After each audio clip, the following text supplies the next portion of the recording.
Merci Madame la Présidente, Monsieur le rapporteur.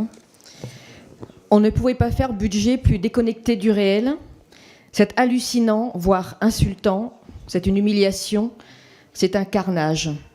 Ces mots sont ceux des principaux acteurs de l'économie sociale et solidaire face à votre projet de loi de finances. Et pour cause, une baisse de 25% des crédits de Bercy consacrés à l'économie sociale et solidaire. Pourtant, d'après vos dires sur les sites officiels, l'économie sociale et solidaire, dite ESS, est un secteur porteur où les besoins en recrutement devraient encore s'intensifier dans les années à venir. À raison, l'ESS, héritage d'associations ouvrières, des coopératives de consommateurs et des sociétés de secours mutuels, pèse un poids considérable et est en pleine croissance.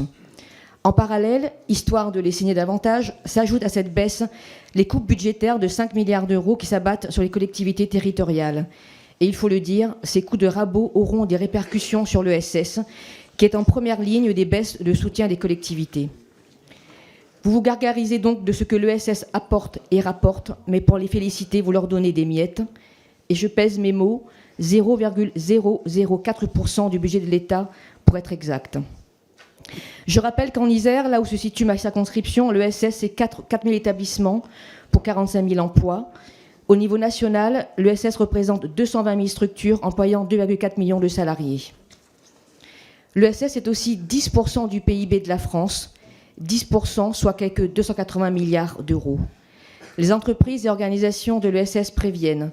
Avec ces choix budgétaires, certains seront obligés de supprimer des emplois, voire d'arrêter leurs activités. C'est un fait annoncé. Ce budget montre le manque de volonté politique de conforter le développement de l'ESS. Ce que dit ce budget aux acteurs de l'ESS, ce n'est pas qu'ils ne sont pas une priorité, c'est qu'ils ne sont pas tout court. C'est de l'indifférence teintée de mépris.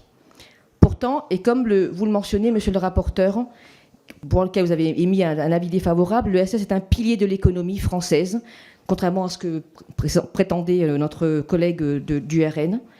Nous pensons que renforcer l'ESS, c'est renforcer les principes généraux de la gestion des communs et de la démocratie économique et sociale, que renforcer l'ESS, c'est aussi renforcer le développement économique et la création d'emplois non délocalisables. Aussi, nous pensons que ce qui est nécessaire, entre autres, c'est de constituer un fonds de conversion à l'ESS, c'est de créer une administration déconcentrée entièrement dédiée à l'ESS, c'est d'augmenter l'enveloppe du dispositif local d'accompagnement et de créer un orange budgétaire de l'ESS. Et c'est dans ce sens que nous avons déposé des amendements afin de favoriser le développement concret de l'économie sociale et solidaire et non de l'abattre. Nous émettons donc un avis défavorable sur les crédits de la mission à économie sociale et solidaire du projet de loi de finances pour 2025. Je vous remercie. Merci, monsieur le rapporteur. Oui, merci beaucoup, chers collègues. Donc, sur le caractère défavorable, on est aligné.